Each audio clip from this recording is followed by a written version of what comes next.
screen. Okay. Joe's just coaching me here before the show, but we are live down here at Youngstown Studio. Justin Coffin, 330 Sports Show. Today is Tuesday, August 19th, 2025. Let's see if I can do this. Right. How's that look? Look at that. Look pretty good. Mm-hmm. Here's what's on the show today. We are going to talk. I'm going to go on, if Joe's okay with it, I'm going to go on about a 10 to 15 minute rant about the NCAA in Michigan and just get that off my chest, and then I'll be done with it. We can move forward with college football, Ohio State football, and that team up north. Ohio State and the Cleveland Browns, in the meantime, have named their starter, Julian Sayin for the Buckeyes, and Joseph Flacco for the Cleveland Browns. We're also going to get into some AFC conference predictions. I went through each of the divisions and made my predictions. We'll see if Joe agrees or disagrees. And a little bit of news and notes around sports and pop culture, as we tend to do. So that is kind of what's going to be on the show today. So I will... sorry, I'm messing around with my slides here. Perfect. See? Is that better? It's beautiful. But now I'm trying to get this one to go right, and it's just not working. That helps BJ and when he's cutting things down. I need what, over here? Well, yeah, I'm just trying. Okay, let me see it. Look at that. Okay, perfect. So I'm going to start off with the. Did Michigan. I F your rant up? No. Well, actually, I almost said I need Connor Stallions in here to help cheat the system for me, but that'll just get me going. So I'm going to go, most people have heard, probably everybody, if you're a Buckeye fan, if you're a college football fan, if you're a Michigan fan, the sanctions that were put down on Michigan. They were very harsh, but not nearly as harsh as they should have been punitively, in my opinion. And yes, I am an Ohio State alumni. I am an Ohio State Buckeye fan, and I will be pissed about this. However, I can understand certain parts of it, and I'm going to kind of walk you through just my thoughts about it. If any of you out there have your opinions on it, please feel free to drop them in the comments. You can call me a homer, a weak Buckeye, whatever, but I'm going to just give you my thoughts. So first of all, the NCAA, we all know, is basically a spineless, toothless, just really in name only, in stature. They really can't do a whole lot anymore except for levy some penalties. They are not really trying to punish programs. They are really not trying to be, go with a precedent they've set in the past.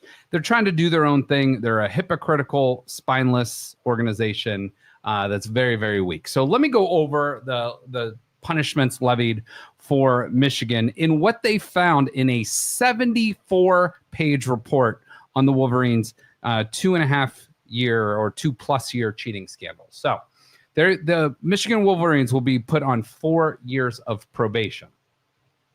They will have pretty severe financial penalties. Initial estimates put it around $20 million. I have heard it will be upwards of $30 million. But what is a $30 million penalty to a school with a multi-billion dollar, seed endowment? They also have one of an alumni that owns the Miami Dolphins, who's one of the richest people in America, multi-billionaire, that can just simply write an easy check.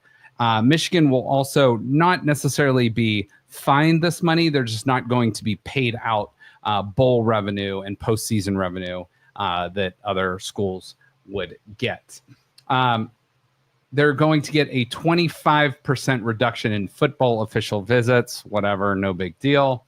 A 14-week probation on recruiting communications in the football program. Again, not a big deal. Here's where a couple of the big penalties came down. They came down on Connor Stallions, who was kind of the architect behind this cheating scandal. Connor Stallions was the former military guy. And, you got to give this guy credit. He's smart. He's a jackass. but he's also very smart. So I give him a lot of credit in that. But he will get an 8-year show cause penalty. For anyone that doesn't know what a show cause penalty is, that means an institution under the NCAA umbrella cannot hire someone unless they show cause. So that basically means they're unhireable for that amount of years. We're going to get to Sharon Moore in a minute, which is totally baffling to me. So Connor Stallions gets an 8-year show cause. Basically, he's out of college football for a minimum of 8 years, should be banned for life. Jim Harbaugh.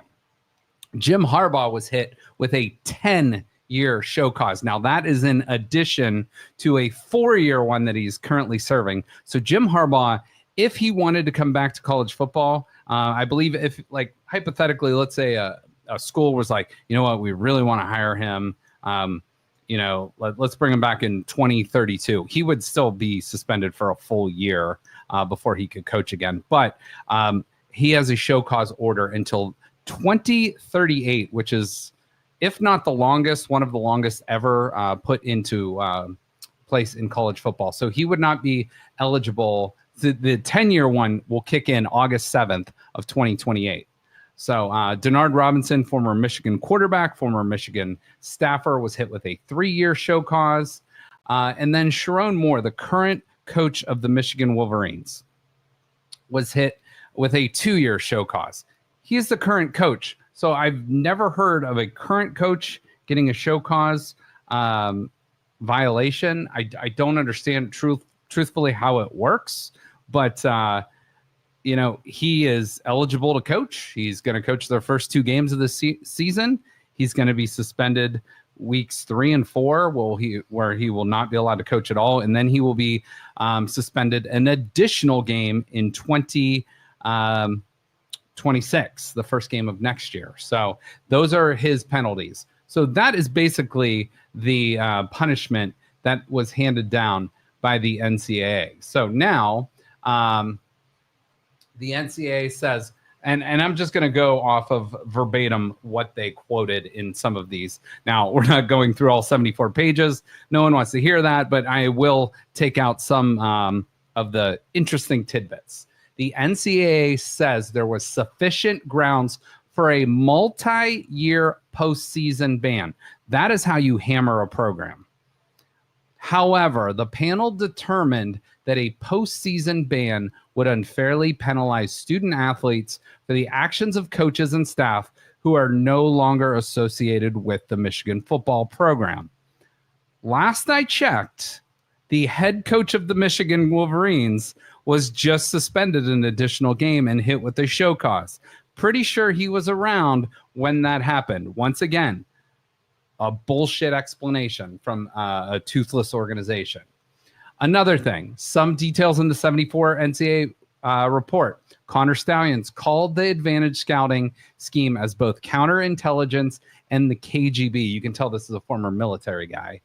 He also admitted to throwing his phone in a pond. So basically, if he doesn't have the evidence on him, how can they prove it? So, but usually when people throw shit in a pond, it's probably to get rid of some evidence. A knife, a gun, a phone, a body. I don't know if we want to go Dexter style here, but that's pretty much admitting guilt to me right there. Also, the NCAA, Harbaugh ran a program that was largely dismissive of rules compliance. There was little, if any, emphasis on following the rules. That is a direct quote from the NCAA. Pretty damning evidence there. But we don't want to punish him because, he's in the NFL now. So also, and I'm going to get to the Jim Tressel comparison with Jim Harbaugh here in a minute. Remember the Ohio State tattoo gate? So 5 players received free tattoos for giving some memorabilia away back in 2010. Jim Tressel basically was fired for that. And then he was suspended the first 7 games of the NFL season when he took a job with the Indianapolis Colts as an analyst. Jim Harbaugh is getting no punishment from the NFL.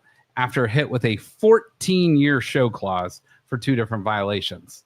But this is from Pat 40, a column. Hard to beat the cheaters. Jim Harbaugh once said, now with 14-year show cause penalties on his resume, he is one of the most penalized cheaters in NCAA history, but the overall ruling is still a win, albeit expensive for the Michigan Wolverines. Stuart Mandel of the New York Times. The NCAA was never going to hammer Michigan because it's not really what they do anymore.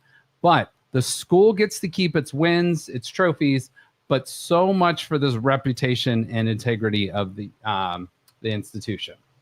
This is from Ari Wasserman from On3 Sports. Michigan's real punishment is being branded a cheat, not some ruling from the weak NCAA. And then he wrote a column on that. From The Athletic. These days, the phrase hypocrites and liars ought to be added to the lyrics of Hail to the Victors, Michigan's theme song there, their fight song.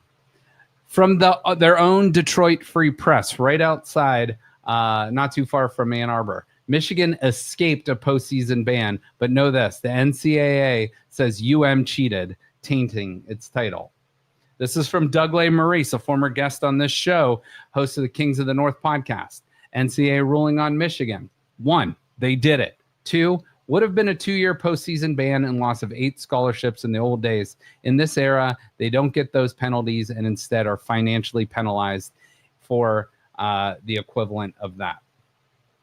Nicole Auerbach of NBC Sports. NCAA Michigan case Chief Hearing Officer Norman Bay. Vacation of records is only in play when there is ineligible competition. That was not a factor in this case. So that's why they did not take any wins away.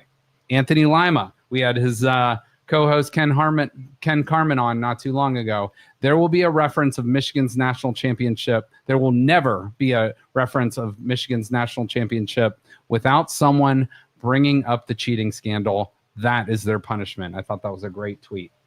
Jay Book, who is a big Ohio State guy, former college football player at Ohio University. At this point, there is no need to follow any NIL rules or NCAA guidelines. In fact, schools should probably dismantle their massive compliance departments, just set aside a couple $1 million in a high interest account for a rainy day and do what you need to do to get a title.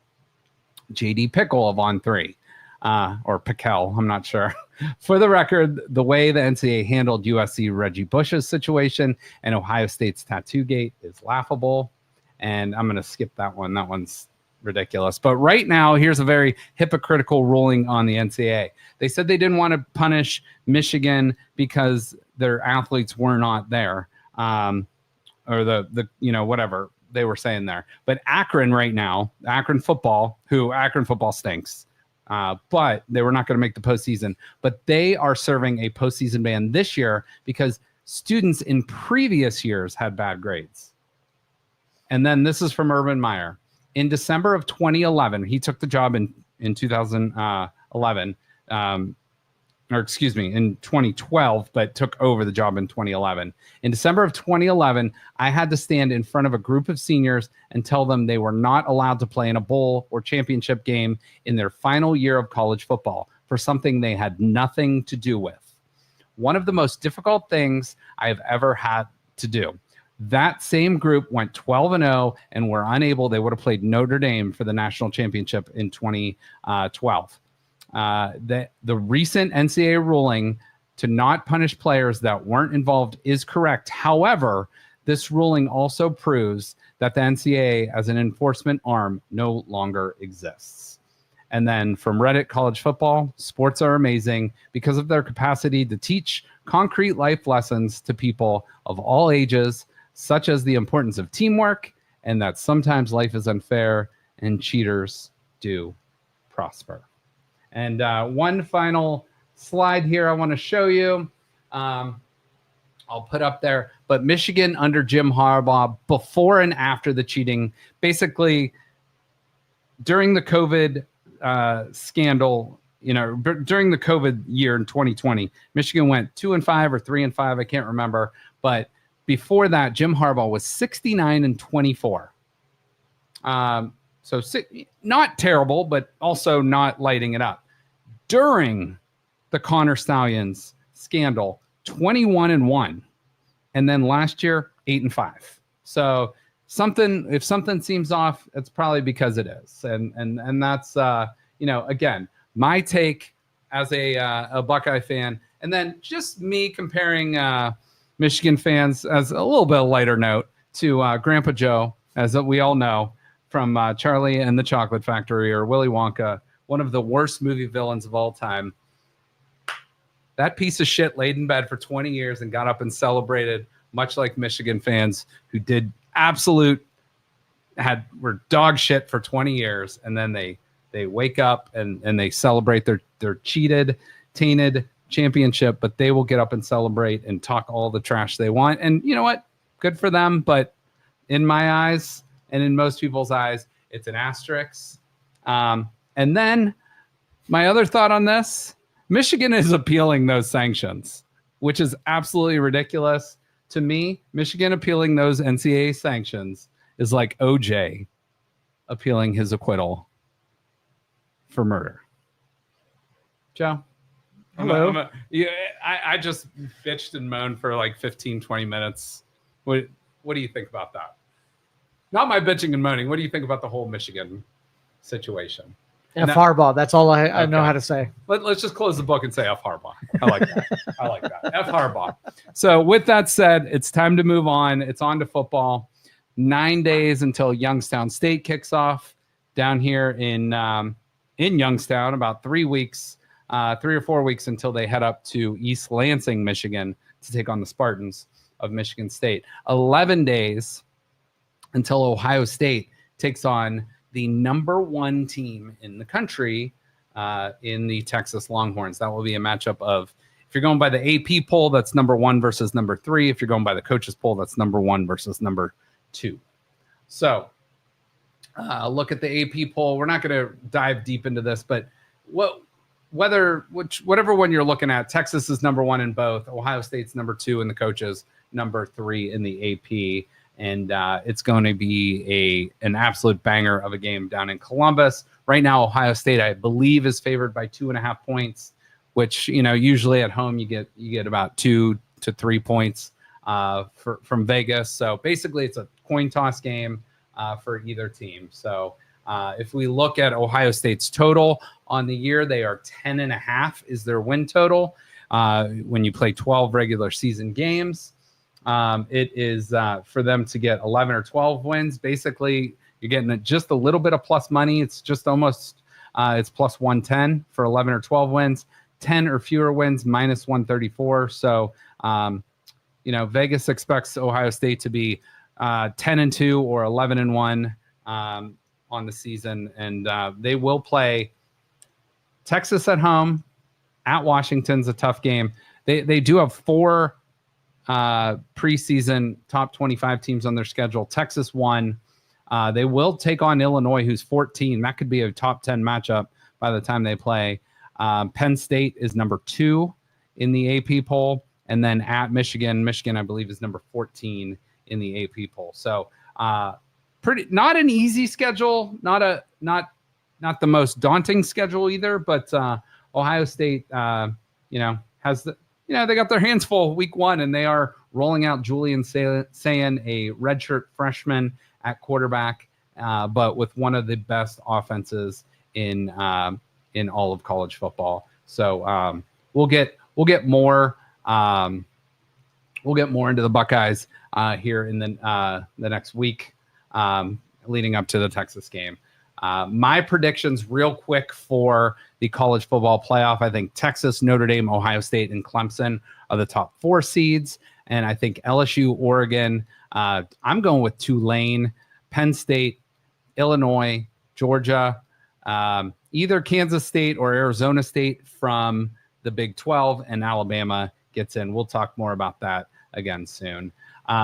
So let's go on to the Cleveland Browns. And, we still have the elephant in the room of Deshaun Watson, the $230 million man that by this time next year, he will not be on the team. He will be cut.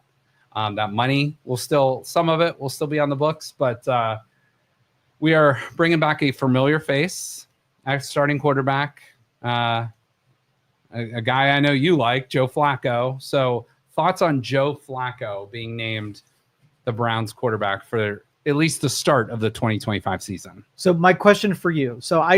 We all know that Joe Flacco did amazing things with what he was presented, with all the situation. Do you think we're a better team now than we were when he took over the reins the first time? No. Okay. Do you think it's going to be a bloody disaster? Or somewhere right in the middle? I'm gonna show you what I think the Browns are gonna go 5-12 this year. That's like my overall record prediction. Watching these 2 preseason games and listening to some of the thoughts that some of the beat writers that are there at practice when they're practicing against the Eagles, when they're practicing against the Carolina Panthers, they said the Browns defense looks really good. I think there's been some good signs for Shedeur Sanders. I think Dylan Gabriel overall played pretty well against the Eagles outside of a weird fumble and a miscommunication on one throw. But outside of that, I thought he played well. But I think the Browns overall aren't quite roster-wise the loaded team they were 2 years ago. I'm going to show us the schedule here in a minute and break down like who I think or where I think they could win. But right now, as the depth chart was announced by Stefanski yesterday, it is Flacco, Pickett, Gabriel, Sanders. Do you agree with that order or disagree? No, what would your order be of those 4?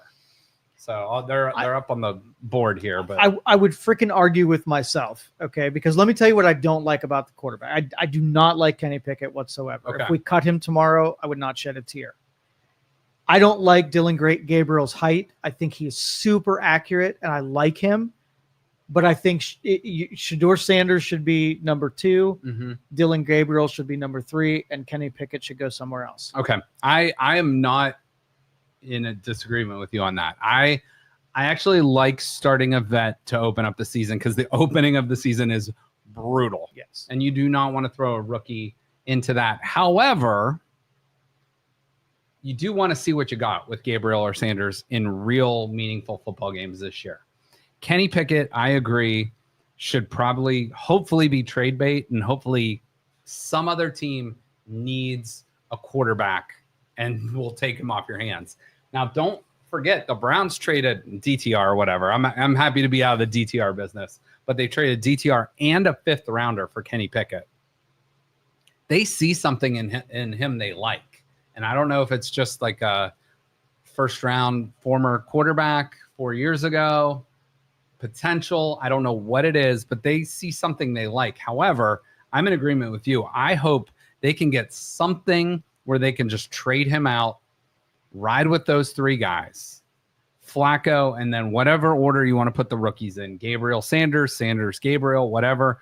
Let one of those guys figure out, because this season to me is not about making the playoffs or how many wins, how many losses. It's about finding out, do you have a quarterback going into 2026? Because if you do, and you have 2 first-round picks next year that you can use on the best wide receiver, the best offensive lineman in the draft, or whatever position of need they want, you go get that. Or are they going to package those 2, or maybe they're picking in 1 or 2 and have their pick of whatever quarterback they want next year, and then whatever the next best player is. So they need to find out what they have this year. That, to me, is what 2025 is all about. No fans want to hear that. No fans want to hear like, we're just going to, throw shit against the wall and see what sticks this year. Like, nobody wants to hear that. So what about what you've seen in Gabriel and Sanders, that they're oriented that way? If you were just to go based on numbers, you would expect Sanders to be ahead of Dylan on that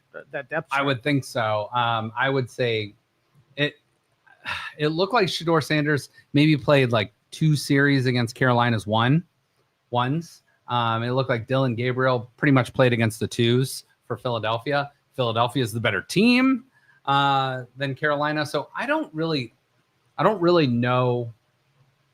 It's apples and oranges, but like obviously the coaches see every day at practice, and you got to probably figure they're slotted based on the way they were drafted. They're going, Gabriel's ahead of Sanders right now because we invested a 3rd round pick based on a 5th round pick. That makes sense.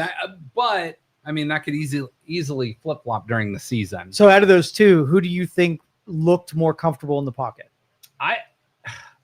Outside of one play Sanders made, and this is a classic rookie trope where they can get away with shit in college that they cannot get away with in the NFL when they turn their back to the line and then they run 30 yards that way. Yeah, he did it once against the Panthers. Sanders did, and it could have been really, really bad. It turned out to be an incompletion, no harm done. But outside of that, I thought he played really well.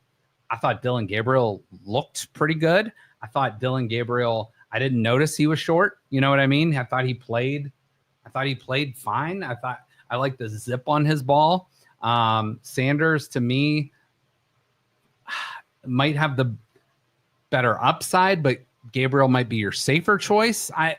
It's like I just haven't seen enough to make a true say this guy or that guy. But if you're asking me, I think it should be Flacco, Sanders, Gabriel, and if that's my order, and then Pickett. We'll see. Happens. Yeah, we'll see. But they obviously, I think we're going to see one, if not both, of these rookies during meaningful games this season. Joe Flacco, we all love Joe Flacco with what he did in 2023, the back end of that year when took him to the playoffs and had some amazing games and some great comebacks and that win against the Jets where they clinched the playoffs. Going against all odds, Deshaun Watson gets hurt that year. Nick Chubb gets hurt that year. But the team just, it was a fun team to watch. But Flacco we forget, he threw a lot of interceptions and he was terrible against the Houston Texans in his last game, that playoff game the Browns had in 2023. So, sometimes you want to, remember things very fondly, but to me, it's like a catch-22. I would love Flacco to start and maybe see if the Browns can do anything this season. If they can go 2-4 in those first 6 games, gives me a little hope. It's a brutal schedule, which we'll get to in a little bit, but I'm not expecting much from this team this year, as I'll show you. Let me float a theory at you. Yeah. Okay. So your coaching staff, they've already decided there's no way you're putting your rookies in until the fierce part of the schedule is done. So Flacco is going to be your starter at least till we get through those first 5 games or whatever it is. Now you can start dicking around with putting some of your rookies in. Well. Pickett's your insurance policy. On game 2, Flacco gets hurt. Yeah. Now you have someone you can put into get through the rest of the schedule because you still don't want to sacrifice your rookies in that part of the schedule. So Pickett's around for the first 5 games and then they offload. Can they carry 4 quarterbacks on that roster? That was going to be my counterpoint. If you carry 4 quarterbacks, that is stealing a position away from it. You only get 53 on your roster, and they can do some interesting things, like they can put somebody on a pup list that maybe isn't eligible to be active until week 5 or 6 or whatever it is. They can do different injury designations. But if you carry 4 quarterbacks, you are stealing from maybe a safety position or maybe an offensive line, or maybe I love that number 84 that I forget his name, but he's out of South Carolina, formerly played at Miami of Ohio. He's been doing great things in the preseason. Like, he could be one of your wide receivers that make the team, but he might end up getting cut now because you are keeping 4 quarterbacks.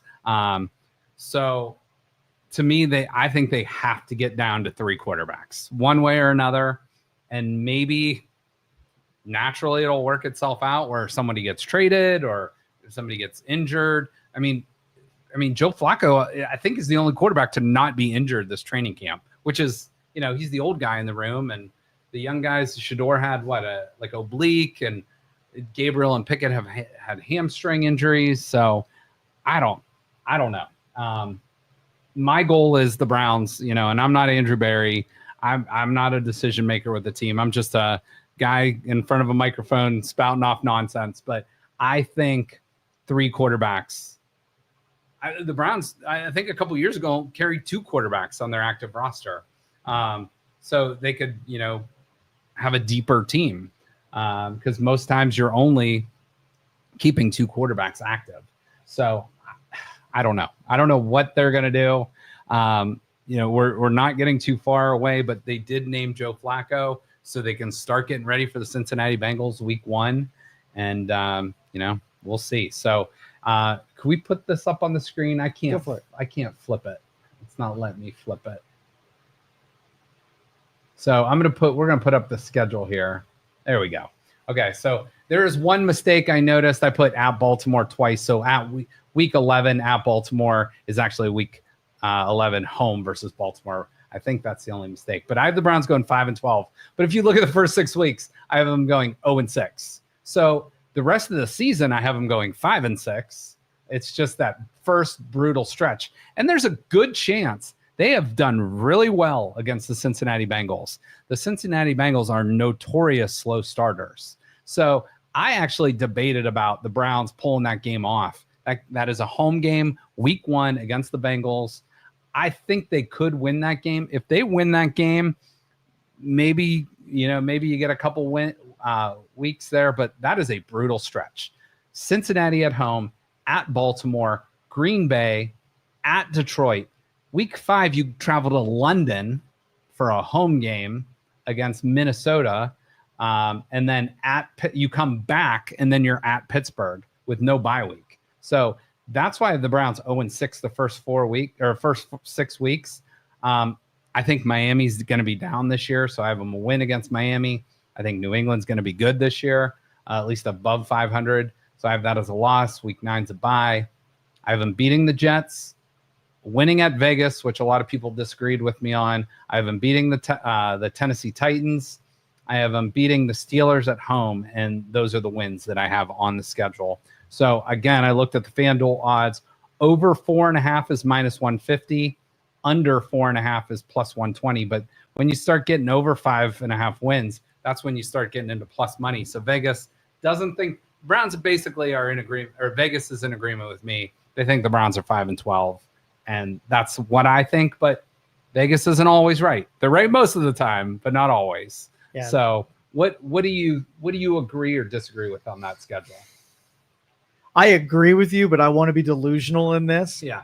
And I want to figure out a way to at least, if we get to week 6 and you are 0-6, yeah, it is going to be, I'm afraid you're going to start firings at that point. And the wheels are going to come off because everybody's going to overreact. Right. So we got to figure out in that first stretch to get 1 or 2 wins at least. Okay. I don't know who it's going to be. Yeah. Because you look at that, and I saw a stat. I think it was Nathan Zagura said the first 6 weeks, Cincinnati, Baltimore, Green Bay, Detroit, Minnesota, and Pittsburgh were 40 games over 500 last year. That is a brutal stretch in the NFL. So that's where we're at. You're bumming me out, Justin. I know. Can you switch it back to that so I can steal it? It's not letting me. Sorry. There we go. Okay, so I got to ask you about this too. The Browns have brought in a checkered group of players over the last few years, basically since trading for Deshaun Watson.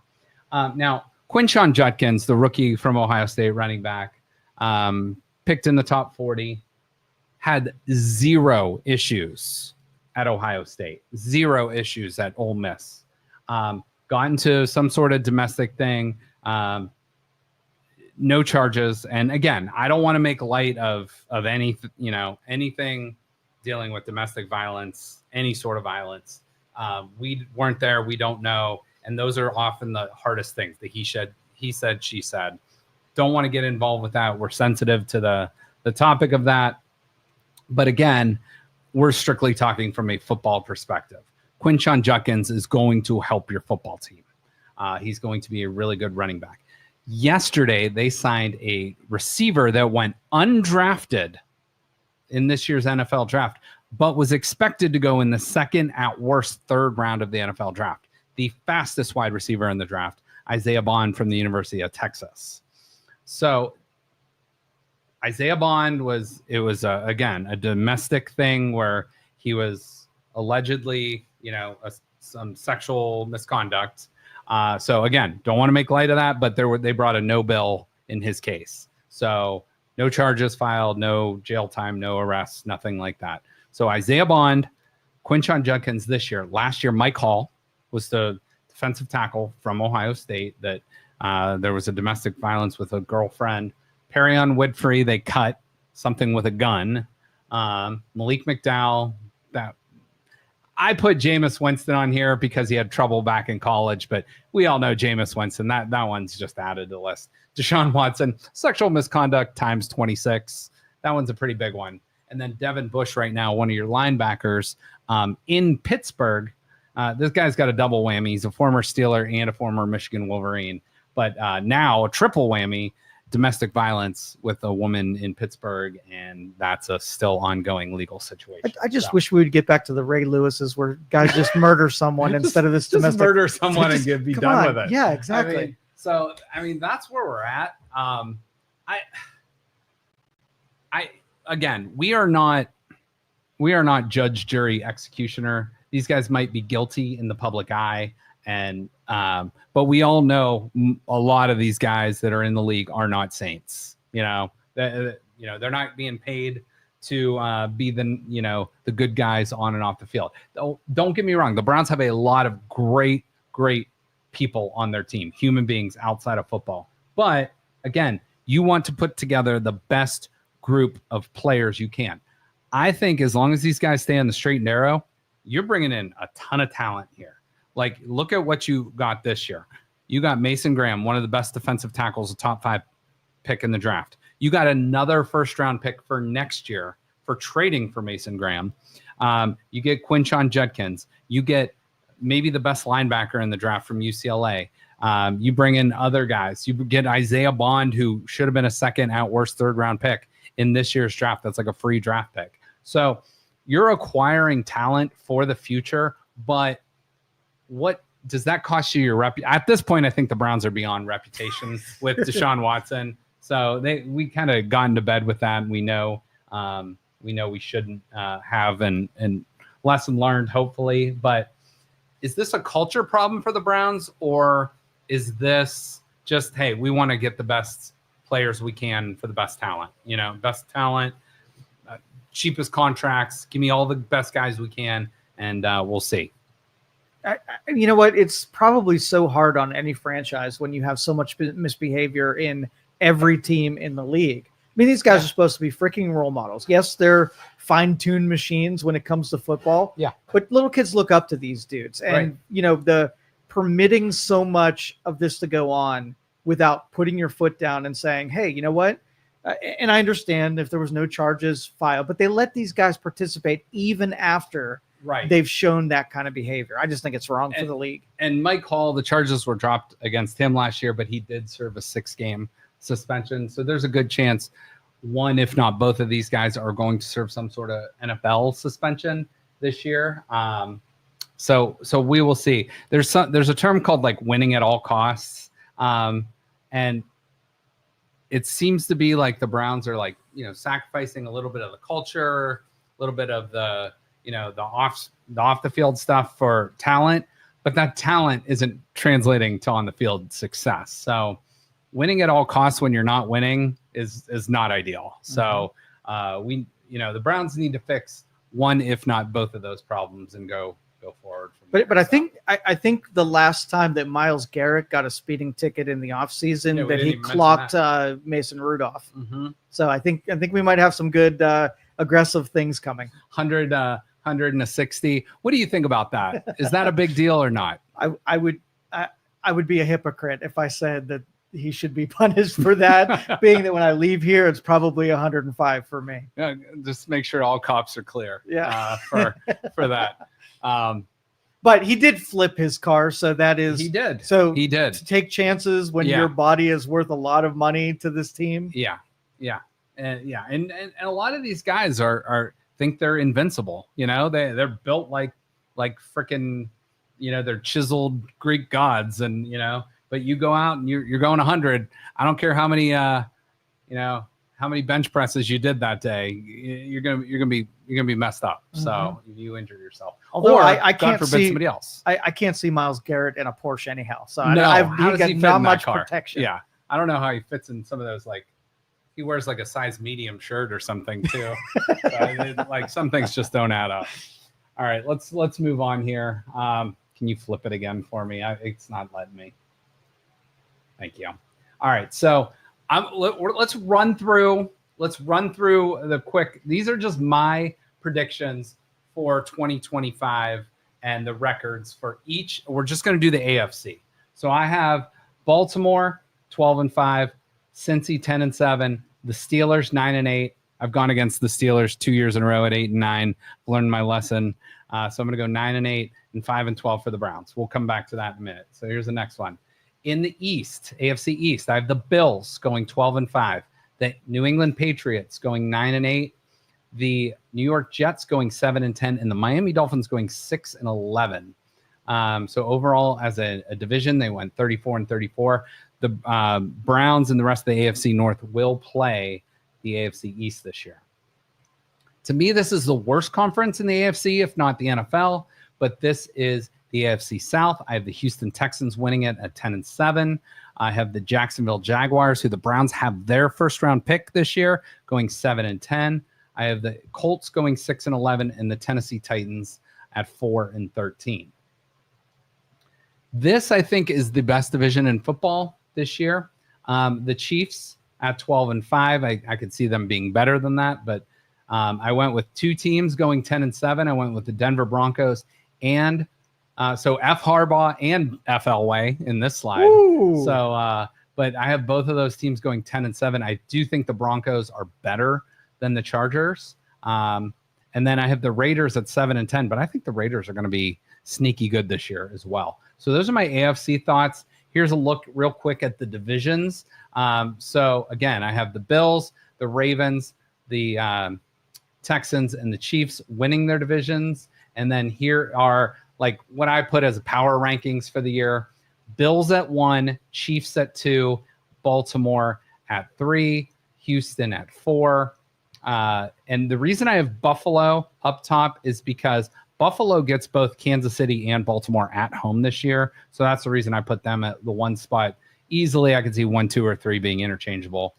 Houston at 4, Denver at 5, Cincinnati at 6, and I think the Chargers sneak in at that 7th spot, and I have New England and Pittsburgh at 9 and 8, just outside of the playoffs. And I have the Browns, unfortunately, all the way down at the 15th out of 16th spot in the AFC. But I'm setting. Did you ever hear? This is a great phrase. Set your expectations low and overachieve. Sort of like, under promise, overachieve. That's kind of what I'm hoping for the Browns this year. Last year, I had the Browns at like 11-6, and we all know how that flopped. So, maybe a little reverse psychology. Hopefully that helps them a little bit. So that's what I'm looking at for the AFC. What do you think about those rankings?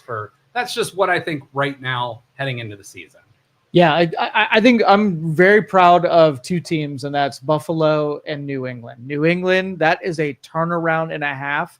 And Buffalo, man, they churned for so many years in mediocrity, and to see them atop of your list there makes me proud for them. Buffalo might have the best quarterback in the NFL. I still think Patrick Mahomes is that guy, but Josh Allen can do it all with his legs, with his arms.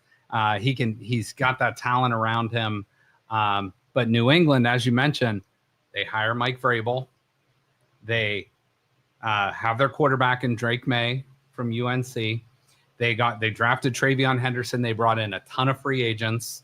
I think their defense is going to be good. Their offense is going to be a lot better. And, they could be a very surprising football team this year. And the team I had falling way, way down was the Miami Dolphins. I don't know. I don't really have a good reason. I just think, one, if Tua gets hurt, they're done. Yeah. And two, outside of Tyreek Hill and maybe a chain, I just don't. I'm not expecting a ton from them this year. So that's a look at that. So again, playoff teams: Bills, Chiefs, Texans, Ravens, Broncos. I think the Broncos are going to be really good this year. Bengals and Chargers. F. Harbaugh. Last year, these were our picks. Last year. Now, Joe missed a few shows last year, but I went through all 272 games. 110 games over 500. I'll take that. Now, that was straight up. If that was against the spread, I would be a billionaire right now. But I'm very happy with that. 70%. Joe, 60%. Nothing to sneeze at. That's really good numbers. So we'll be making more picks throughout the season this year. All right, going on to baseball really quick. Guardians, we haven't spent a whole lot of time, but the Guardians were 15 and a half games back of the Tigers. They cut it all the way down to 5 games. They're back. I think they're about 8 games back of the Tigers right now, but they're only 3 games back in the wild card spot after being sellers, after having 2 guys suspended for betting on sports, allegedly. So we'll see. But right now, that's where the Guardians are sitting at. So a quick check-in on them. It'd be a hell of a run if they could make it. But look at the teams that are above them: the Yankees, the Red Sox, and the Mariners. They can compete with any of those teams, but obviously a lot of those teams have superstars that the Guardians do not, outside of Jose Ramirez. All right, we're skipping that one. That suppresses me. All right, but I thought this was another hilarious. Rant? Yeah. Okay. Yeah. I just thought this was hilarious and very ironic. So this was a statement from Little League World Series Baseball. Obviously, it's in Williamsport, Pennsylvania, but apparently there was some illegal betting activity somehow. I don't claim to know, but while Little League International continues to monitor the complexity of an ever-changing, ever-evolving world of sports betting, we feel strongly that there is no place for sports betting on Little League games or any youth sports competition. Amen. I don't think anyone would disagree with that. Little League is a trusted place where children are learning the fundamentals of games and all the important life lessons that come with having fun, celebrating teamwork, and playing with integrity. And no one should be exploiting the success and failures of children playing the game they love for own personal gain. And then later on in that same game, Brody Brooks from I'm not sure what team, from one of the U.S. teams, his favorite player underneath, Emmanuel Clase. I mean, you just can't make this shit up. It's just so good. Just so damn good. So thought that was worth a shot. I saw this on Twitter. Thought this was interesting. Hector Gomez put this out, and I'll have a retort to it in a minute. But Babe Ruth, through his first 674 games, and Shohei Ohtani through his first 674 games, they are basically identical numbers in so many things. Win-loss record, 35-18 for Babe Ruth on the pit as a pitcher, 35-19 for Shohei. And 160 home runs for Shohei, Babe Ruth 159. But which shows you it's unbelievable. There's only so many people in the world that can even do both. But Heath Schneider later came and said that's a silly comparison because Babe Ruth played his first 271 games entirely in the dead ball era. And to put that into perspective, in the year 1918, that was Babe Ruth's first go round in the MLB. There were only 235 home runs hit in the whole league. Now there was less teams, less games, but last year in Major League Baseball, 5,453 home runs. So it's apples to apples, but again, the leagues now are apples and oranges, different comparisons. So Shohei looks like he's in better shape than Babe Ruth. Yes, few less drinks, maybe put some workouts in the off season, but yeah, that would be accurate. Joe, Yes. This pissed me off. Okay. I saw this today. the Ravens are celebrating their 30th season in the NFL. So 1996, when they stole the team, Art Modell took them from Cleveland to Baltimore, and they will be celebrating their 30th season this year. And who will they be celebrating that against on September 14th? The Cleveland Browns. What a bunch of dickheads. I mean, come on. Rub it in your face a little bit, right? It's just... So, okay. Like, I understand. Let's have a Super Bowl reunion Sunday, December 7th against probably their biggest rival, the Pittsburgh Steelers. That's great. Do it then. That's an absolute... To me, I don't know if that's probably their first home game. I get that. But wait till week 2. Don't do it against Cleveland. That's a bad look for your franchise. That's an asshole move. I think Baltimore is a well-run franchise, especially since Art Modell has passed away or died miserably. I don't know. Whatever happens, we can only wonder. But Baltimore is a well-run football franchise. But I think this was a bad move by them. Your thoughts? Absolutely. And we all hate what happened, and all of us that are old enough to go through it, it's a scar that will never heal in our brains. So to pull a dick move on that game in your face, that's very rude. And I hated them before. Yeah. And I don't know if I can elevate my hatred anymore, but they went from a exponent of 10 to an exponent of 11. Okay. That's fair. So we've F Harbaugh. Yes. F Elway, and now F the Ravens. So F the Ravens. Yeah. All right, there we go. All right, I got to ask you about this. Yeah. Okay, so there is for anyone, I mean, most people wouldn't know this kid because he is an incoming freshman to Eastern Michigan University, and unless you follow Eastern Michigan, you probably aren't too familiar with their football roster, right? Like, so this kid is a linebacker. His last name is spelled, I'm not going to pronounce it. I can actually pronounce it without getting in trouble, but his last name is spelled Knigga, right? So in the NIL era, why not have a little fun with it? His first name happens to be Noah. So yes, that makes it even a little tad juicier, which the parents kind of probably knew what they were doing. So let me ask you a 2-part question. 1, is this cool or uncool? And 2, would you wear that hat if I gave it to you? No, not wear that hat. Okay. That's asking for trouble, and I don't even like that kid. Yep. Is it cool? I'm gonna eat my popcorn and watch this one unfold on social media. Yeah. This is. You know what popped into my head though? Yeah. You go to the hardware store, or you go to Home Depot, Yeah. and you need to buy some caulk. Yes, right? Yes. You try to pronounce that L as hard as you can. Yes. This is the first time in the English language that everybody is going to go hard K, and that's going to be Knigga, right? Yes. There you go. And I'm glad there's an A at the end and not an ER. Yes. Yes. We'll just leave it at that. So, yeah, you can look up the pronunciation. Google will do it. Is that how it's pronounced, with the K being hard K in the beginning? It is. Yeah, you do pronounce the K. Because a silent K would suck. Yeah. It would suck. I just hope somebody doesn't clip that and just has you out there in the as an internet meme right now. No, but that's I don't know. In the NIL world, go make your money, I guess. That's where I'll leave it. But I personally will not buy that hat either. So. No. That's a dangerous hat to be wearing. On to the next one.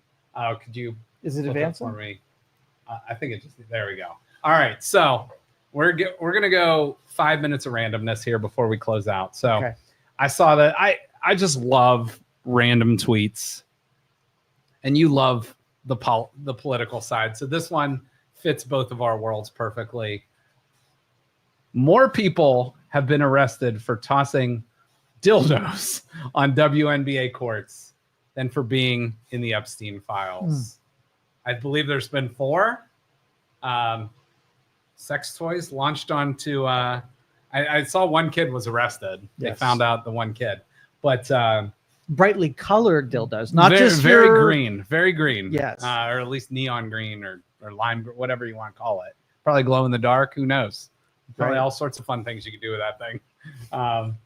But what do you think about more of those being launched than any word on the Epstein files? You're just going to depress the shit out of me, right? Or is this just an elaborate cover-up to get us talking So about? the dildos are what's distracting us from the Epstein files. Just amongst other things. I can see it. Yeah. And the kid with the hat. And we're just trying to get everything out there to distract us from what's in the Epstein files. Yeah, but they did, Caitlin Clark being not a draw because of her injury. Yes. And then people started doing the dildo things. Mm-hmm. And now people are interested in WNBA to see which dildo gets thrown. There could be a conspiracy that they needed to drum new interest in the WNBA. Will the algorithm knock us down if we're just throwing the word dildo out there? I don't think so. I think that's dildos are safe. Okay. They're squishy. Squishy. nice and pliable. All right. So let me follow up with that. Will we get anything, let's say, before Trump is out of office on the Epstein files? No. Do you think it's because he's in it? No. Why do you think we know? Because Pam Bondi apparently said they have everything. Why isn't it being released then? Because this happened so long ago, and there were so many administration that had access to that information. That's true. And I think anything that could incriminate someone has been long been destroyed. Do you think there's a lot of rich and powerful people in there? For sure. Okay. Absolutely. And I think it was mostly an act of like espionage and CIA getting leverage and control, blackmail over people. So, but I think anything that would hold weight in court has long been gone. So you might have some ancillary stuff that gets floated. And so kind of like Michigan, you're just guilty in the court of public opinion. That's exactly right. There's no actual penalty. Yep. Okay. All right. Epstein and Michigan go together really well. Michigan football and Epstein. All right. Next one. All right. So I wanted to put this out because I don't know if we're going to do a show before then, but Ray Caldwell was a former pitcher for the Cleveland Indians, 1919 to 1921. He was struck by lightning in the ninth inning of his Indians debut on August 24th, 1919. He finished the game after being revived on the field. He then later pitched a no-hitter at New York 17 days later. He also won 20 games for the 1920 world champion Cleveland Indians. What do you think about that? You get struck by lightning, you turn into a superhero. So, well, I, as someone who second degree struck by lightning. It was through the phone. So what's your superpower now? You get a superpower. I might have lost my superpower because of that. My superpower was I didn't die, I guess. There you go. But you're immortal. This guy finished a freaking baseball game on the field. You get struck by lightning. I just thought that was crazy shit right there. So, all right, Ray Caldwell. Hats off to you. 126 years ago? Unbelievable. All right. Real quick. Do you say, when you're talking about the Browns, the Guardians, Indians, whatever team you're rooting for, do you say they or we? We. Yeah. Why do you think as a sports culture we do that? We do that.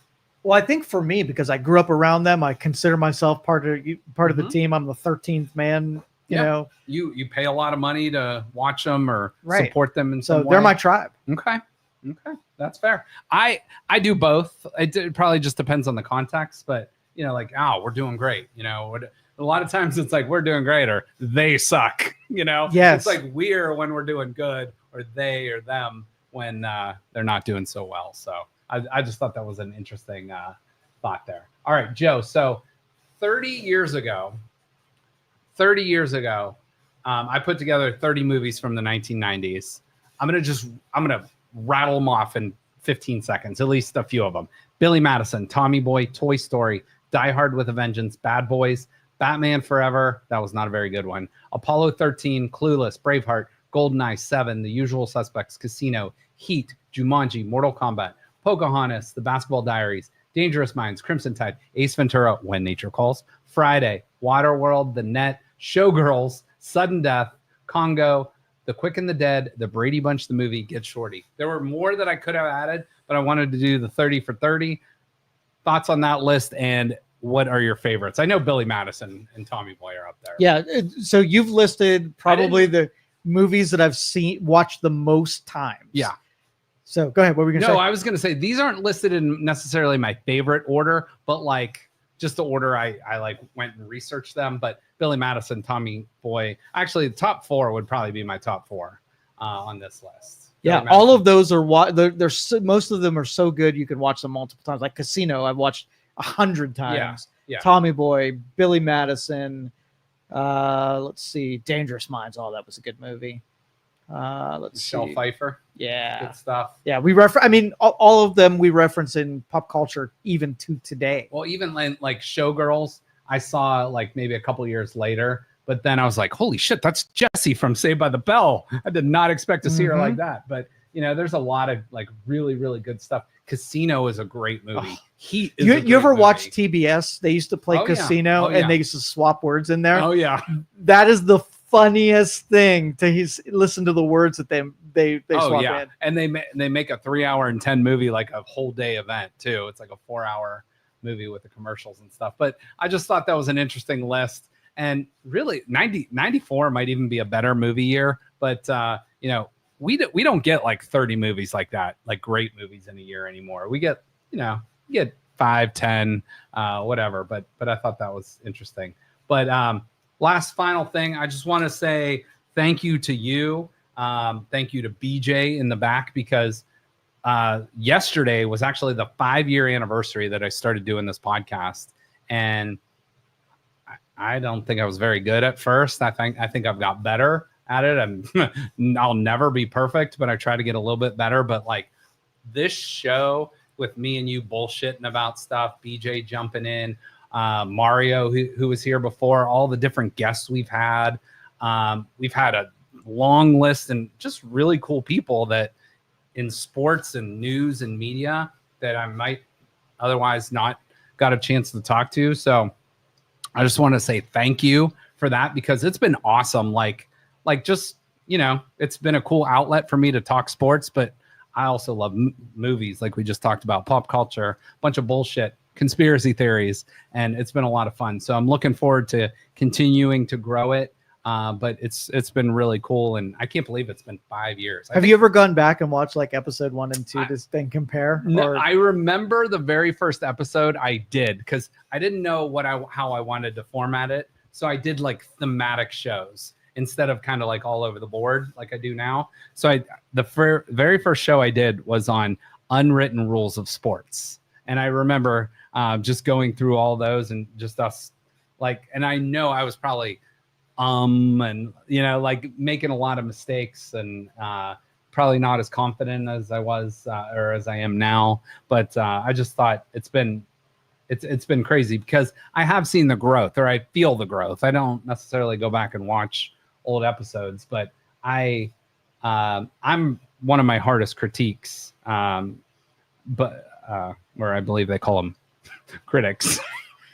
critique is the action, critic is the noun. But so right there I could go back and change that. But I think it's been a lot of fun, and I've learned a lot. And but I just wanted to say I appreciate you, because I think I haven't had a count, but I know it's close to 400 episodes. But probably about 300 of them have been right here. So again, thank you to you and BJ in the back and Youngstown Studio as a whole. It's been awesome, and it's just been a lot of fun. So hopefully to continue getting better and being weird and doing a bunch of random shit down here too. So and thank you to everyone that's supported not just me but Youngstown Studio. There's a lot of great content that they put out. So keep watching, keep subscribing, share with a friend. All that stuff really, really helps. If you could have, so for someone that's watching, and you could tell them you could only watch on one platform that would help the channel the best, what would you tell them to do? I would say YouTube is probably go to best. YouTube and subscribe to Youngstown Studio. That's the best thing you can do to help Youngstown Studio out. So there you go. That's what I say. All right. So for Joe, I'm Justin. BJ's in the back. We appreciate you guys watching, listening, following, all that good stuff. We will talk to you later. Michigan cheated. Have a great Thank you for listening to this show on Youngstown Studio. This is original Youngstown content. Feel free to share our videos and tell your friends about us. Don't forget to subscribe to our YouTube channel and follow us on Facebook.